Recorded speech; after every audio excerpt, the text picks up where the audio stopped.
Welcome to Tim-rific Tuesday today on TLDCast. We are the training, learning, and development community, and you are tuned in to TLDCast. We meet here about a few times a week, and we are a professional kind of organization of learning and development professionals. Hopefully you find community here, and hopefully you find value with the people that are here today.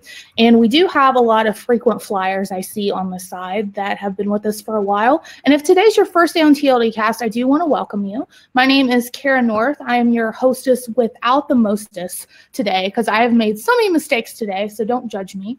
But my day job is I'm a learning experience designer at The Ohio State University. You do have to say the or people get angry.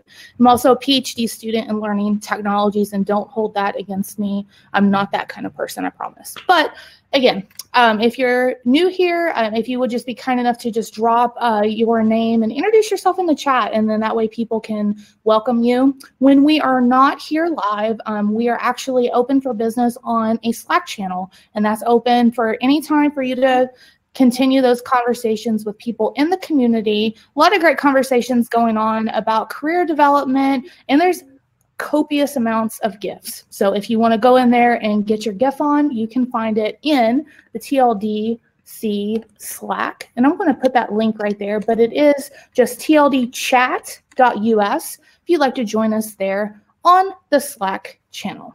All right. Now, without further ado, I would like to introduce my fabulous guest today, the great Tim Slade. Tim, how are you? I'm good. How are you, Cara? I am doing really well. And I was thinking about this morning. So again, I want to thank you for even coming on today. I know you are super busy, but I was trying to think about how we actually met. And I think I was like pretty much stalking you on social media because you had put out a bunch of great stuff that on your blog and just little videos and tips. And the thing that I really admire the most about you is I like to say that you not only talk the talk, but you walk the walk. Like you are actually the real deal. You don't just talk about being different in learning and development. Like you actually can do learning and development, which I know is a crazy concept for a lot of people, but you actually get to do great things. And so I appreciate that. I appreciate that authenticity. And I met you, I think, for the first time at TLDC 18 in Phoenix, right? Yep. You guys were here in Phoenix. I live here in Phoenix. And I think it was the first time I went to TLDC. And yeah, that's where we met. Yeah, and I have to say I'm a little biased, but I do think that your session was my favorite of that year. So sorry if you presented at TLDC 18. I was a fan of Tim's that year. And then earlier this year in January, I saw you again at TLDC 19. Yep. It was same location, actually, I think. Yeah, it was at Galvanize, I think. Yeah. Yeah, it was a great conference. I met Jackie there, too. Jackie was there as well. Yay, Jack. Yeah, it was great. It was like, I always like to say those conferences are almost like a family reunion. Like you finally get to meet people that have kind of become family. So I appreciate that. But I have to say, TLDC 19, you didn't have the best session. That was mine. Oh, yeah. Totally did you speak? Yes. Okay. Yes, it was a good I know. I'm totally kidding. That's fine. I'm totally kidding. And then I saw you again last month at ATD ICE. I know. It seemed like it was yesterday. Jeez, like you are all over the place, my friend. Like you are all over the place. So in case somebody is here today, doesn't know who Tim Slade is, how about you just dive in a little bit deeper about your origin story? How did you fall into learning and development? Okay, well, so I'll give the story, but I'll be honest, many people have probably heard this story several times before because I tell the story all the time. So, just play along if you've already heard the story, I guess. So for me, when I first got into learning and development, I was working in the field of retail loss prevention for almost 10 years. This was back in like 2009. And for those of you who don't know what retail loss prevention is, my job was to sit in this tiny little camera room in the corner of a store and catch shoplifters all day, which was a lot of fun. And I even have my degrees in criminal justice. Like that's what I was going to do with my career, is work in loss prevention. And one day my boss came along and he was like, Tim, you're really good at catching shoplifters. Maybe you should teach others how to catch shoplifters. Because there was a corporate position opened at I was working at Kohl's department stores. There was a corporate loss prevention training coordinator job opened in their corporate offices in Wisconsin. And on a total whim, I applied for the job, and this was like in January of 2009. And then by time April of that year of 2009 came around, I was like packing up my little Ford Focus with all of my stuff and my cat and driving across the country totally on a whim. And it was like the first time I had moved out of my house. It was like a big thing for me. And that was kind of like, that was kind of how I got into learning and development. So I took that job, and I thought at the time, I had no intention of getting into learning and development. When I took the job, I thought it was going to further advance my loss prevention career, because I thought, well, gosh, now I'll be the corporate LP person. And after I got into the job, I got exposed to e-learning and my first authoring tool, which was Articulate Studio 09. And I kind of had, I call it a career identity crisis, where I was like, wow, I've uncovered something in myself that I didn't know was there. And I kind of had this fork in the road of, do I continue down the route of loss prevention, or do I take this other new path? And so I took the new path. I decided to give the e-learning thing a shot, and that's what I've been doing for the past 10 years. Yeah. So you're telling me you are an accidental instructional designer, right? Yeah, which I think most of us are. I think the thing I always tell people is actually that the people who have degrees in this stuff are actually the minority. I think most of us were probably good at something, and someone said, hey, you should teach others how to do that. And that's how we kind of fell into it. I want to put a pin in that, because there was a really kind of provocative LinkedIn post the other day. I think that you had posted about a blog about, do you need a degree or not? So we may or may not get to that. I think there's kind of mixed feelings. Don't necessarily want to rock the boat this early, because we still have plenty of time. Tim, I'd like for you to kind of talk about, obviously you fell into it, loss prevention, and then you got your first job. One of my favorite stories that I've ever heard you tell is just about like when you started working in a particular organization and about the standards of instructional design. I think that's something that we all kind of struggle with. And one of my mentors, Don Snyder, always talks about what good looks like. And good may look different at one organization versus another. But I love the story that you tell about how you helped kind of make those standards. So do you care to talk a little bit about that? Because I just think that it's so valuable for folks to hear this story if they haven't heard it yet. Yeah, so gosh, this will be almost 3 years ago. I applied and took a job at GoDaddy, which is where I don't work at GoDaddy anymore. I left GoDaddy earlier this year to go freelance full-time on my own. But I took this job at GoDaddy almost 3 years ago as their director of instructional design.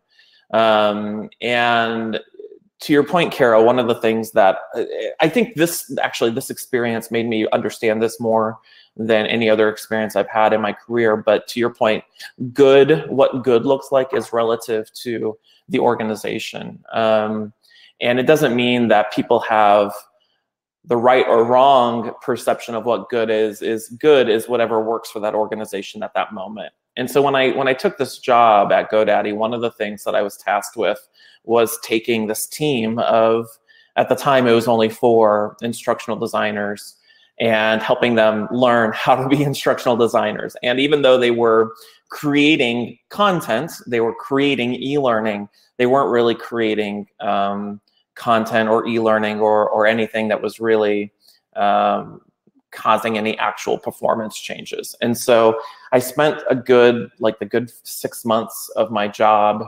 there kind of doing what I called a learning reset, where we spent probably a good 15 hours a week for the first 4 or 5 or 6 months, learning the fundamentals of what it means to be an instructional designer, what it means to develop e-learning. And it was fascinating for me, because when I first sat down with the team to do this reset, I would use phrases, or I'd use terms like storyboard or prototype. And I realized that each person in the room had a different idea in their mind of what that meant, what that artifact of a storyboard means. And it was through that process I realized that the only way that we were ever going to be able to move forward as a team was if we were speaking the same language. And we thought we were speaking the same language, but we really weren't speaking the same language. And a good example of that is,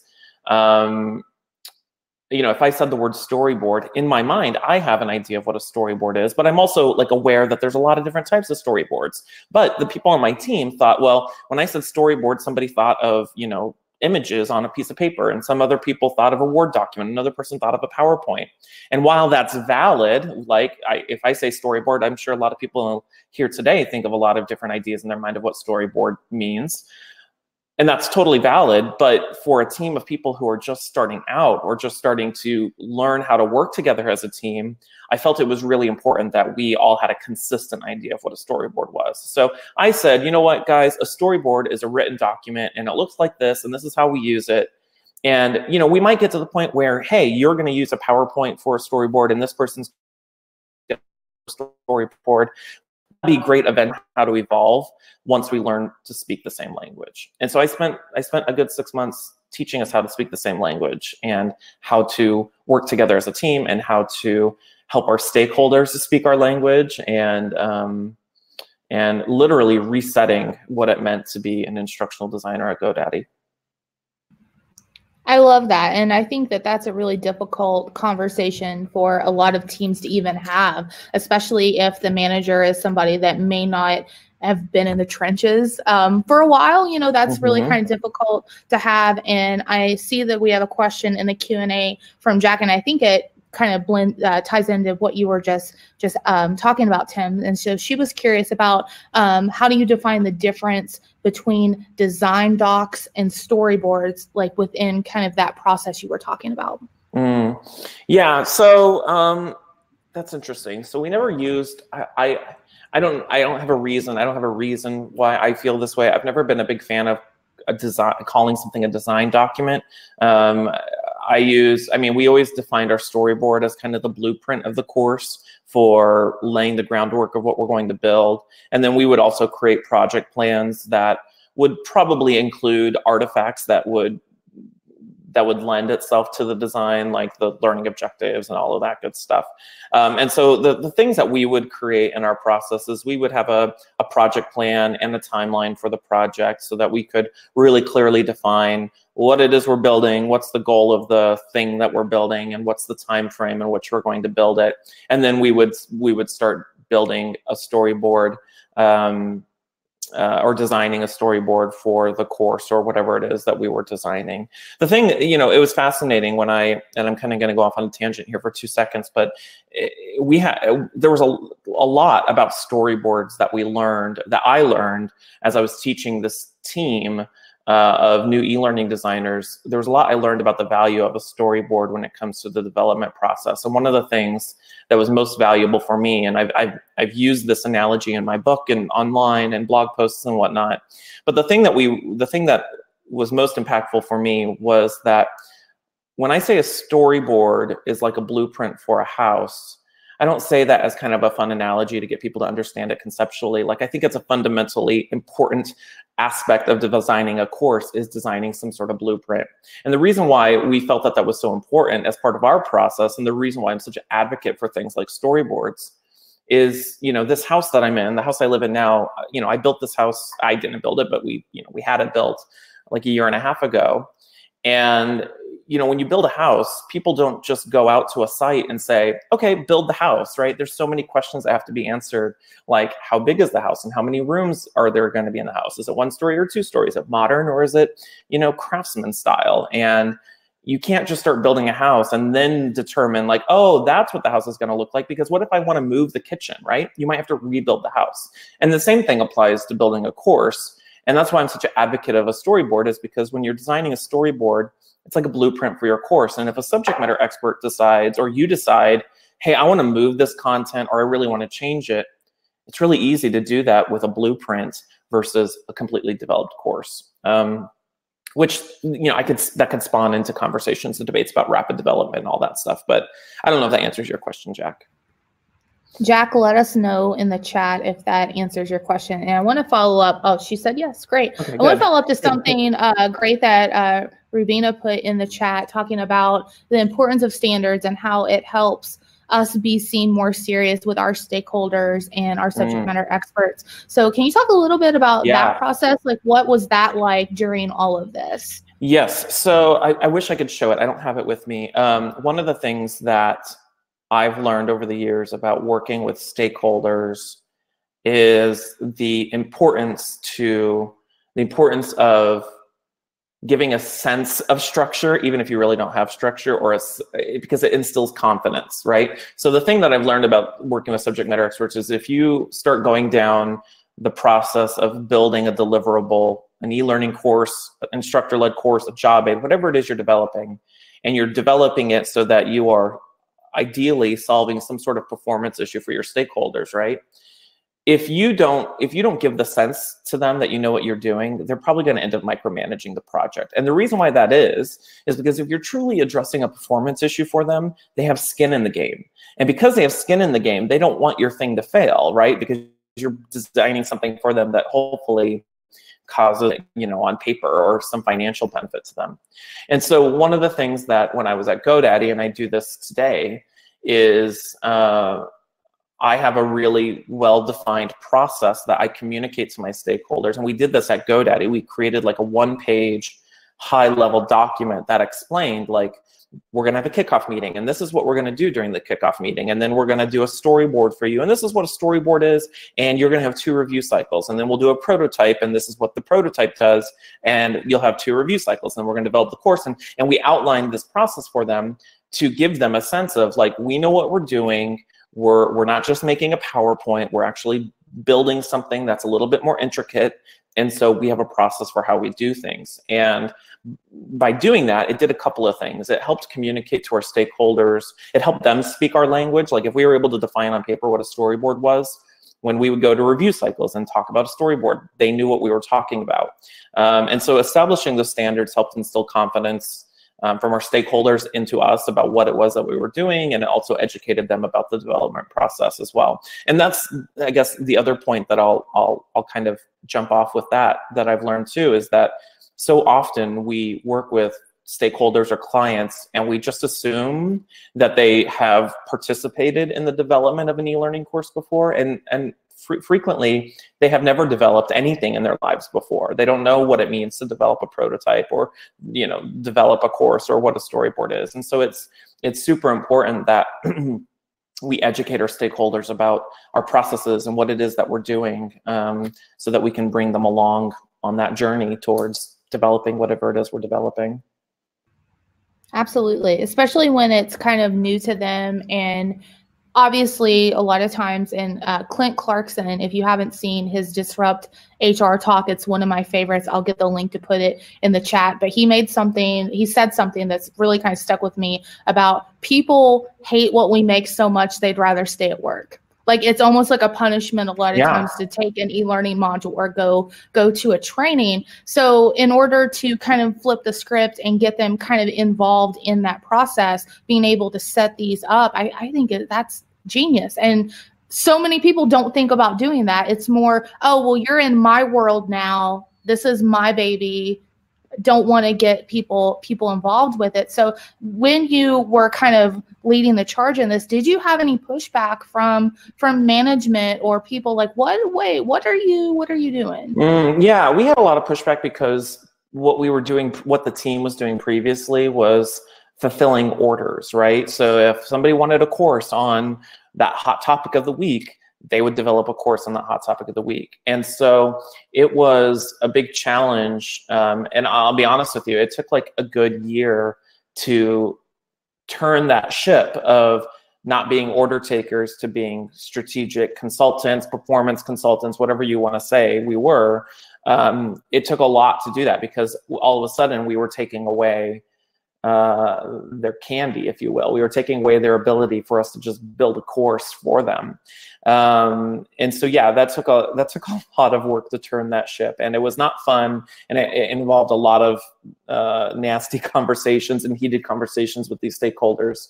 But once we were able to turn that ship and show our stakeholders that what we were doing actually provided value as opposed to what we were doing previously, once they saw that, then it slowly built that trust over time. And so the thing that I've always learned when it comes to when you're turning that ship is stakeholders never want to hear the word no. Clients don't want to hear the word no. And I've learned that I can say, I've learned that I can say no to my stakeholders without actually using the words no. And so one of the big lessons I learned from a mentor of mine, Diane Elkins, is the power of using the phrase yes and. And so even today, I use this all the time when I'm talking with clients, is if they ask for something that I know is not what they really want or need, I'll say, yeah, we can do that. Yes, we can do that. And it's going to cost this much. Or yes, we can do that. And you won't get the performance that you're looking for. And so it's a really great tactic to use to put the decision back on them, letting them know, yeah, we can do anything you want to do, but this is the price of entry. So I started using yes and instead of just no. I love that. I think that comes from like customer service and improv. But yeah, there's something really powerful about agreeing, but then kind of flipping it back to them like, okay, now what? Like we can do that, but it's going to kind of come with something else, which is always, there's always some kind of trade-off, right? I want to talk a little bit about you. When you were obviously working at GoDaddy, and then I know obviously you worked with Diane for a while too. The way that I found you, obviously I didn't work with you. I found you kind of through your personal brand, through things that you've shared online and that kind of thing. And I think that's something really important that a lot of people take for granted. It's something that personally me, I wish I would have got the memo 10 years ago, but I lived under a rock for a good part of my career. A lot of people think I'm like brand new. I'm like, no, I've been here for a while, but it's shame on me, right? So thank you, Mike Taylor, if you're listening. I still owe you a ton. But talk a little bit about that with me, because I think that it's a really fine line for a lot of people. People may have cool things to share, but maybe don't feel like they're good enough, or worry that their organization might be like, well, why are you sharing that? So can you talk a little bit about what made you start with your brand?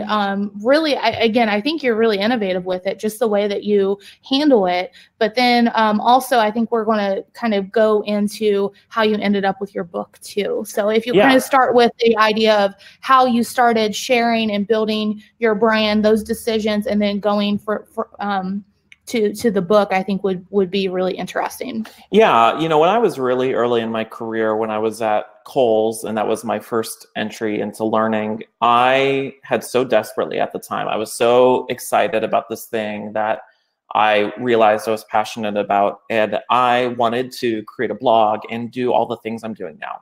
And I didn't do it because I thought, gosh, what are people at work going to think? And I worked in an environment where if you post something on LinkedIn, because LinkedIn was still new at the time, if you post anything on LinkedIn, it immediately resulted in people at work going, are you leaving? What are you doing?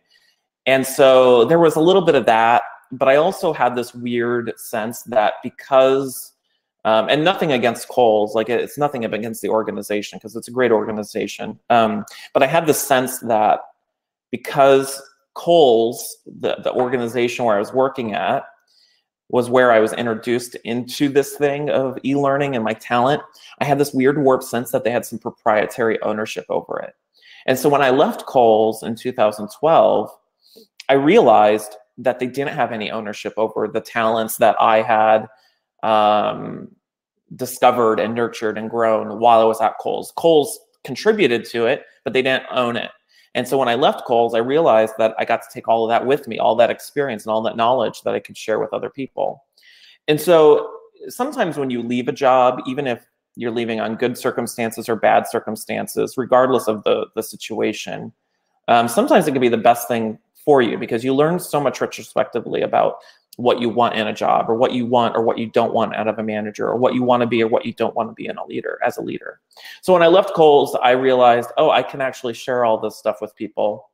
And so I just started doing that. Like I started sharing on the Articulate eLearning Heroes community, and I started sharing on LinkedIn, and then I started sharing on Twitter, and then I created a blog.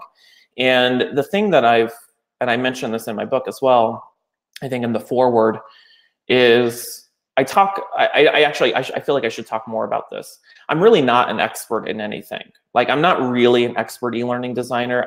I'm not an expert. in sharing the science of learning, but I am an expert in my experiences. And I think people benefit more when you can share your experiences than when you just share, I don't know, facts or data. I mean, it's important to have facts and data, and kudos to all those people who do all of that amazing research in our industry. But I also think there's a really great place for sharing your experiences. And so if I learn a lesson by working with a stakeholder, why shouldn't I be able to share that within the industry? And so I always say this to people, like, you know, anyone in our industry could be writing a blog or sharing their expertise about their journey into learning, because everyone has lessons that they can share that will benefit somebody else. And so I've kind of had this mantra that I share everything I know. And so I personally have benefited so much in my career through sharing everything I know, and I encourage everybody to do that. I don't know why I don't know why you would want to just, you know, hang on to it all. You should be sharing it with people. And that's what our job is as learning people. Like, that's what our job is to help educate others, you know? So why not do that? Share everything we know. Right. No, I agree with you. And again, I was very late to the game, and I own that. And I love the fact that you own the experiences. You say, I'm an expert in my experiences, not an expert in whatever. And I had kind of a snarky LinkedIn post a couple weeks ago about all the ninjas and experts and everything that people have on their headlines. I'm like, well, what classifies somebody as a ninja or an expert, or a guru, I think was another one that I kind of picked on. But I also think people see right through that. And if you put yourself out there as those kind of people, a lot of people kind of do see through that. So I love the fact that you focus on the experience piece of it. Here's some lessons learned. And I'm going to dive into, I think, my first publication that I saw you do, and I saw J-Rock actually mention it too, the 10 things I learned in my first year, I think, as an e-learning developer and instructional designer. I'm sorry, I don't remember the title specifically, but I thought, wow, like, how great is that he is sharing out his experiences? And they were right on the money. Like, I mean, so many of them were just kind of across the board. I was like, you know, a lot of people can identify with feeling that first kind of pressure of working with a subject matter expert. And again, not to go deep down, but I do think that is something that's lacking in a lot of educational programs and at the master's or PhD level, is that experience piece. So do you care to talk a little bit about, again, kind of what made you think about sharing out those lessons and how that kind of helped propel your brand as well? While I do that, I'm going to go grab my power cable. Otherwise, I'm going to disappear on everybody because my computer is going to die. So you get to see part of my house while I talk about it. So yeah, so my inspiration for, it's a free ebook that people can get from my website. And I apologize that I'm having to do this. So I went to Learning Solutions in 2010. That was the first time I went to a learning conference. And I remember going to this conference, and there were all of these like really amazing people talking about all of these really big, amazing ideas about like how in the future we're going to, you know, put e-learning on our Apple Watches and all this great stuff. And that was really cool. But the thing that really bothered me about that, and I think there needs to be people talking about the future and all these cool things, but the thing that bothered me is, as a new e-learning designer, even as an experienced e-learning designer, there was nothing about talking about the future of Apple Watches that was going to be applicable to me. Like, I couldn't take that back to my job and apply that tomorrow, right, on my next e-learning course. And so I'm going to plug this in, so I apologize, because you'll really lose me otherwise. And so I realized that the vast majority of the people attending these conferences were brand new to the industry. I apologize, hold on. Okay. The thing I realized is that the vast majority of the people attending these conferences were brand new to the industry, and there was nobody really talking to me as a new e-learning designer. And I ask this question every time I speak at a conference, is I always ask how many people are pretty new or within the first year or two of learning and development or e-learning, and like 80% of the people will raise their hand. And so when I decided to write this like ebook on the 10 lessons I learned my first year in e-learning, I was kind of writing it to to folks like me at the time who were brand new to the industry, who felt like I was completely like a complete imposter, like I should not be here. I have no experience in this. And I kind of wanted it to be, this sounds so cheesy, I don't like to use the word open letter, but kind of a open letter to that new e-learning designer that goes, hey, you're not alone. There are new people in this industry too, and we've all experienced the same struggles that you're experiencing. Here are some tips. So that was kind of the story behind it. That was my inspiration behind it, is to create something that talked to the new e-learning designer, because I just didn't feel like there was a lot of people doing that in the industry at the time. And I've kind of built my entire brand, my blog, and everything that I do around that is speaking to the people who are brand new to the industry.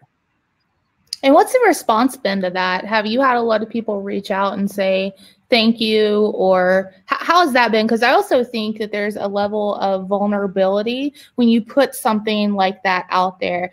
Great example is, I do a podcast with my friend Joe Suarez, and we put an episode out that got kind of a lot of hate, if you will. And, that's okay, whatever. I mean, different strokes for different folks. But can you talk a little bit about that, like vulnerability, and kind of also explore kind of the imposter syndrome with that? Because I do think that that's something a lot of people do struggle with. Like, am I good enough to share this? And kind of like how you've kind of went through that. Yeah. So for those of you who aren't familiar with imposter syndrome, we all experience it, unless you're like a psychopath, I would imagine. But imposter syndrome is this thing that you get typically when you're starting a new job, where you feel like it's an insecurity, where you're like, gosh, one day my manager is going to walk in and have this realization of like, why the heck did I hire you? You're have no business being an instructional designer, e-learning designer. And I had incredible imposter syndrome. I still get imposter syndrome. Like, there's days where I'm like, why am I writing this blog post? I have no business talking about blended learning or whatever it is. And so imposter syndrome is just that nasty voice in your head that says you're not good enough to be doing the thing. And so for me, yeah, when I wrote that free ebook, and even with the book that I self-published last year, I've received so many kind notes from people who have thanked me or just really appreciated that I wrote something that was simple, super simple and practical to help somebody just get a start into what it is that they're doing. And I too have received, I've received nasty messages from people too saying, this is just too simple. You can't be talking about these concepts so, at such a remedial level. And I'm like, well, no, I can talk about these concepts at a remedial level because there's people who need them at that level. There's people who are just starting in this industry who have not gone to college to be an instructional designer. And they really have no idea what they're doing, and they're completely overwhelmed. And so, yeah, I can talk about those things, and I will talk about those things because there's people who need that. There's people who need to know what a storyboard is. And I'm reinforced of that idea every day.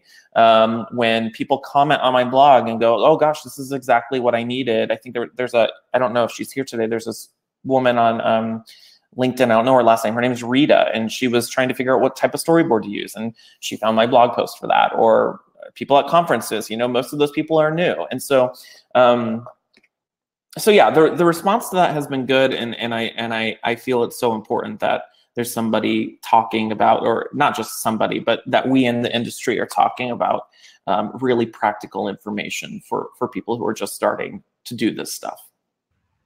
And again, like we've kind of talked about, there's no kind of standards, if you will, for ID. I mean, there's kind of best practices, but again, it looks different at different organizations a lot of times with the output. So the nice thing about those books, Tim, is you can actually flip through. And like, if you don't like what you see, you can actually go around. So I can't believe somebody would say that to you. But again, I feel like if you don't have enemies, then that means you never stood for anything. I think that's an Eleanor Roosevelt quote that I just pulled out of the air.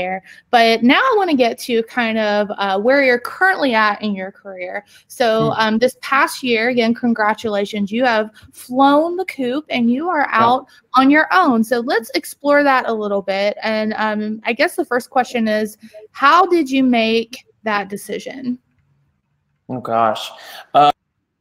that was a decision that I've been working towards for, I would say, at least since 2013. So I started doing some side freelance work during my nights and weekends, actually in 2012. I had left Kohl's and I was working for the state of Wisconsin, and somebody had reached out to me and said, hey, do you want to pick up a side project that they weren't able to pick up? So I picked it up. It was the first time I'd ever done any freelancing, and I realized, oh, I can I can make some good money on the side doing some work that I actually love. It doesn't feel like work. And so I did freelancing on the side since 2012, on and off. And when I joined GoDaddy in the September of 2016, I joined GoDaddy with the long-term goal and plan of freelancing full-time. And part of the reason I joined GoDaddy is because I wanted to have the experience of working in a corporate leadership role within learning within a large organization.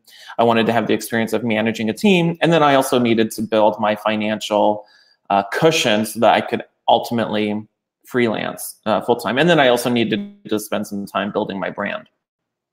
And so I spent, while I was doing all the things at GoDaddy, managing a team and building my financial cushion and getting all that great experience, I was working on my nights and weekends writing that free ebook on the 10 lessons I learned my first year in e-learning, and writing my other book that I published last year, the eLearning Designer's Handbook, and doing authoring a course for lynda.com or LinkedIn Learning, and then blogging and building my brand. And so all of that was very intentional, working towards the ultimate goal of going and freelancing at some point full time. And I really had no idea when that was going to happen. But as my time at GoDaddy, I guess I'll say towards the end of 2018, one of the things that I started feeling about my job there was I really wasn't happy with what I was doing. I mean, when I joined GoDaddy, I was managing a team of 4 people.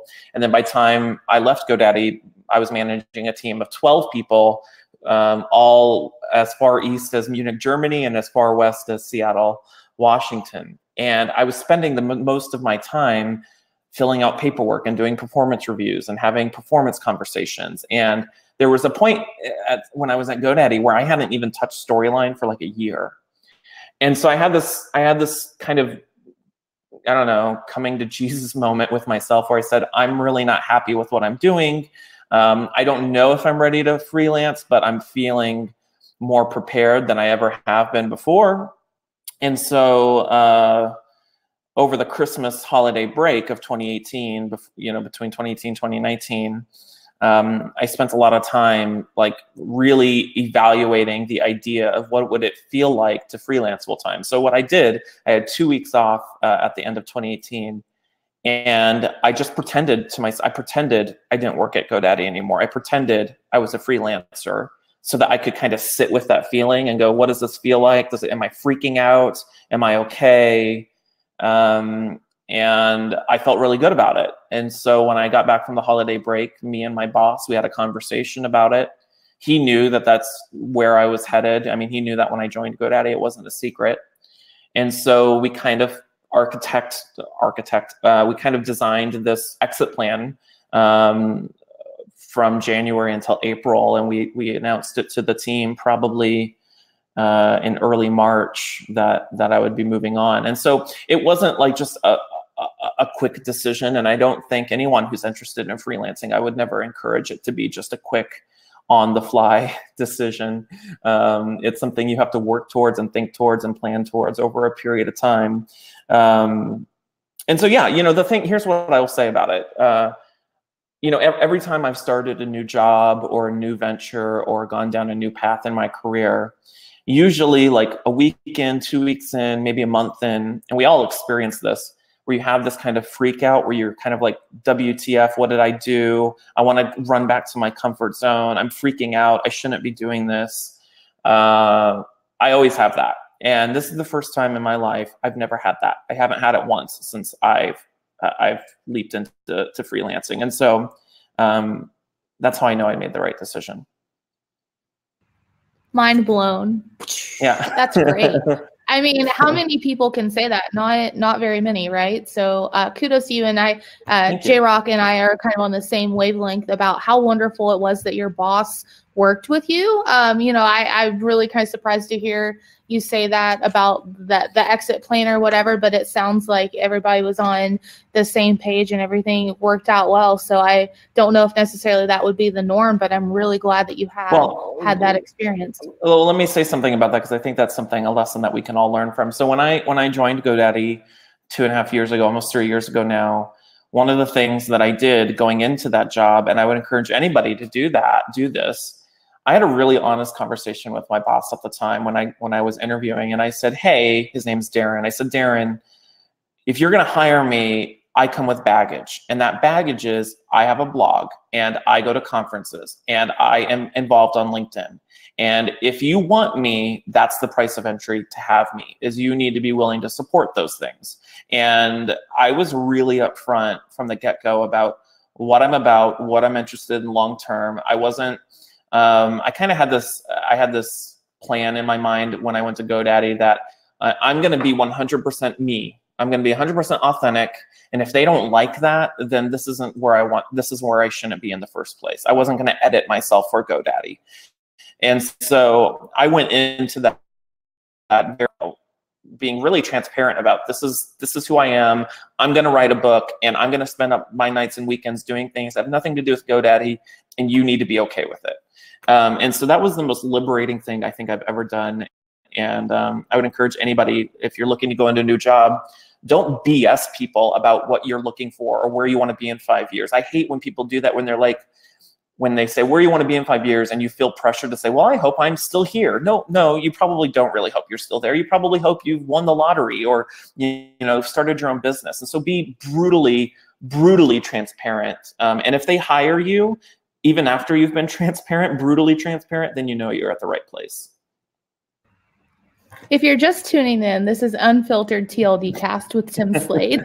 Love it. No, I'm glad that you're saying this, because again, I think that a lot of people need to hear it. And real quick, if I can, before we go into a couple other things about the consulting, Brian had a great question asking about how many hours you were working as a freelancer while you were also at GoDaddy. And I feel like I probably know the answer to this, because Tim, I put you kind of in the bucket of like the hustlers of our field. So you, and then Mel, and then I know like also Myra Roldan, like you guys burn both ends of the candle, and it's just remarkable all the cool stuff that you guys do. But go ahead, lay it on us about how many hours would you say you were freelancing when you were still working at GoDaddy?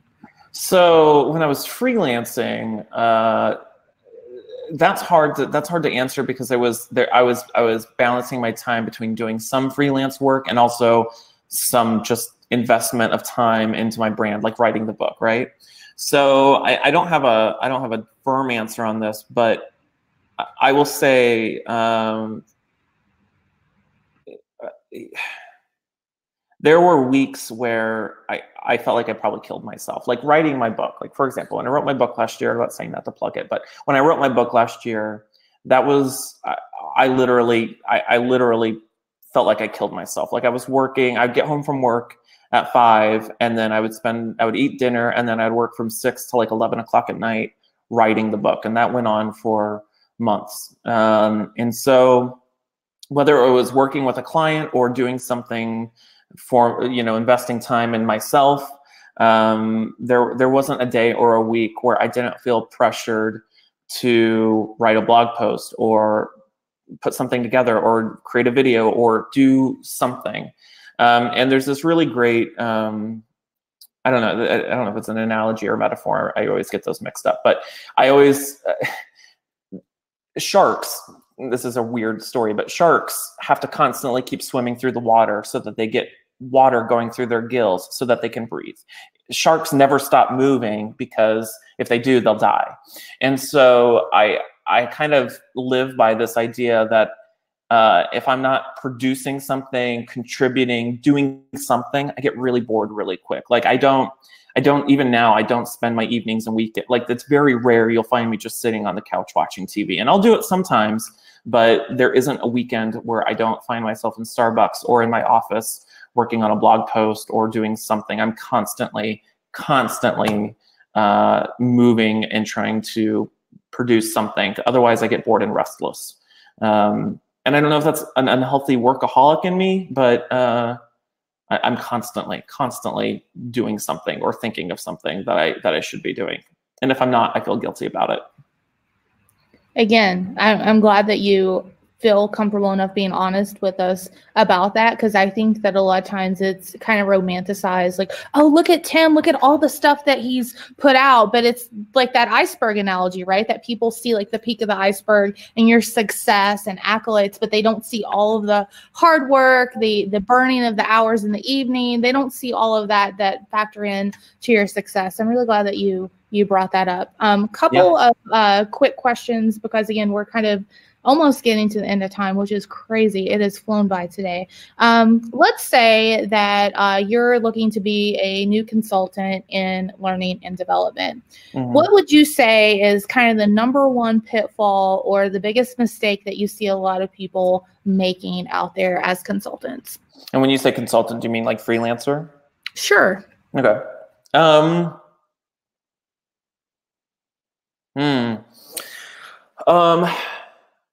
The big mistake I think a lot of people make,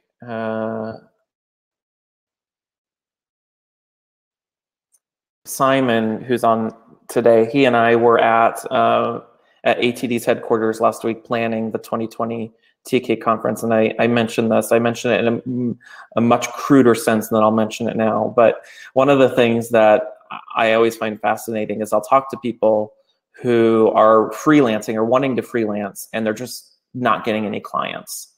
And then I'll usually ask them like, well, you know, what's your link? Send me your LinkedIn profile. Where are you at on Twitter? Where's your portfolio? Give me your website. And they don't have anything. They're not doing anything to actively promote themselves within the industry, whether it's blogging or just being on LinkedIn or coming to things like this or getting on Twitter or doing anything. And so I think the biggest mistake that people make when they're trying to freelance or be a consultant is not participating in the industry. One of the things that, and I think there's a lot of other people in the industry who can attest to this, I don't spend any time whatsoever chasing down, searching for clients. I've never had to actively go seek a client ever in my career. I have a very firm belief that if I contribute to the industry and I put out good content and I blog and I do the things that I do, they will fall in my lap, and they always do.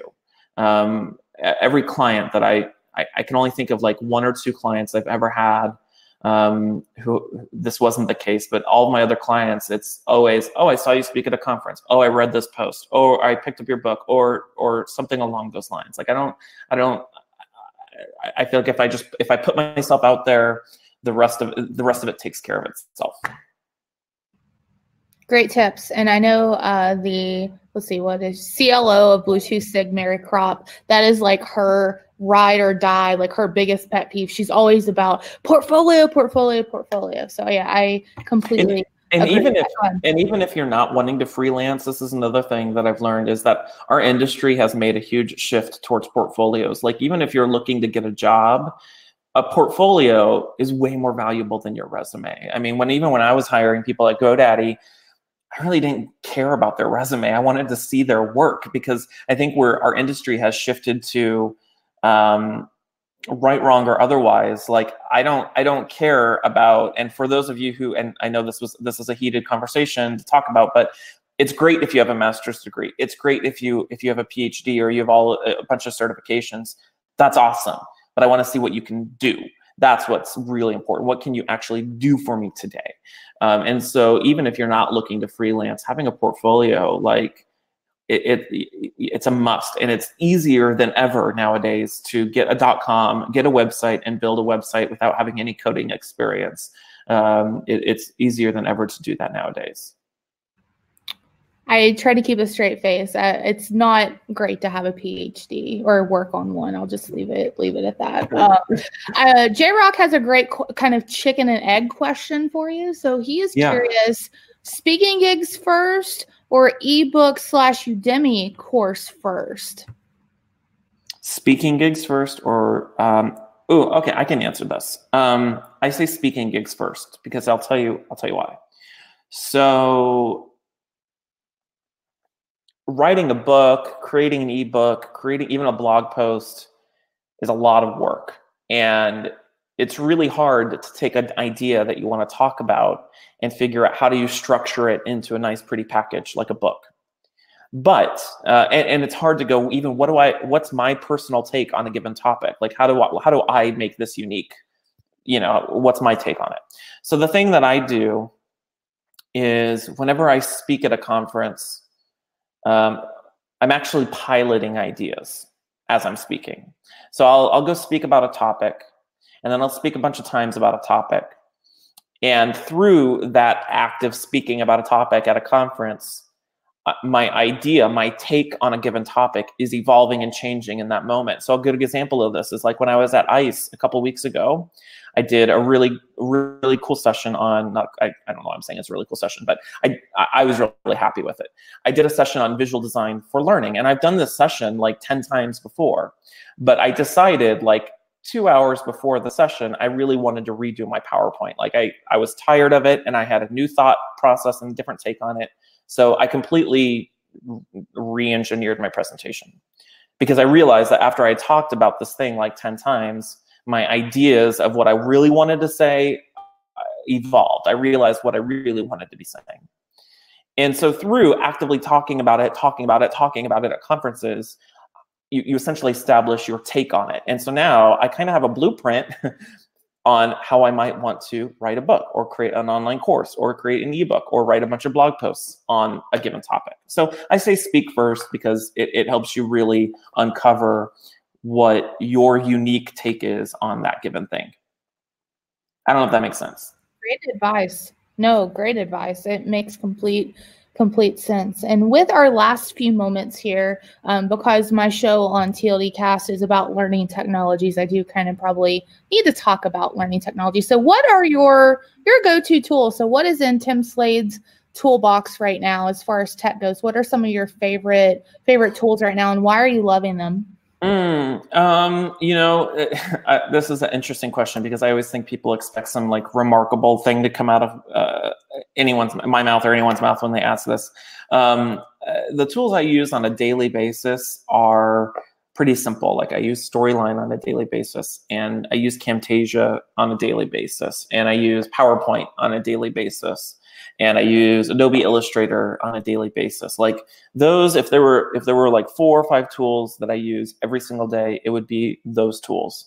Now, with that said, there's a lot of other tools that I use either when I'm creating content or to support my I guess my business. But like I use, there's this really great website, and we can put it into the chat, pexels.com. I use that to get free photos all the time, like on a daily basis. There's another website called Envato, and I use them. It's Envato Elements. I have a subscription to them for graphics and stock imagery that I use all the time as well for my blog. And then like for my business, you know, I have a QuickBooks account to manage my accounting. I use MailChimp for my blog. I use WordPress for my website. So I don't know. I want to say like, oh, all the standard stuff. I don't know if it's standard for people or not, but I would say it's relatively pretty benign stuff, I guess I'll say. It's not about the tools though. It's about what you do with them, right? Yes, I agree. Yeah, for sure. Yeah. All right. As again, we're wrapping up, what are kind of like your last like tips, Tim's tips? I'll call them Tim's tips for if somebody is wanting to go out on their own. You've given a lot of great advice today, but what's kind of like your last few tips that you may have to give people to even just start thinking about it? Yeah. I have one tip, lesson, realization that I've learned about freelancing. So a few years ago, I worked in a position where I had to hire freelancers to help with projects. I had never done that before in a job. And I learned through that experience, and I've learned this several times in the instances, in the cases where I've had to hire freelancers or contractors. There are tons and tons and tons of people out there freelancing and making a ton of money. And like 80% of them really suck. And even then, they're making a lot of money.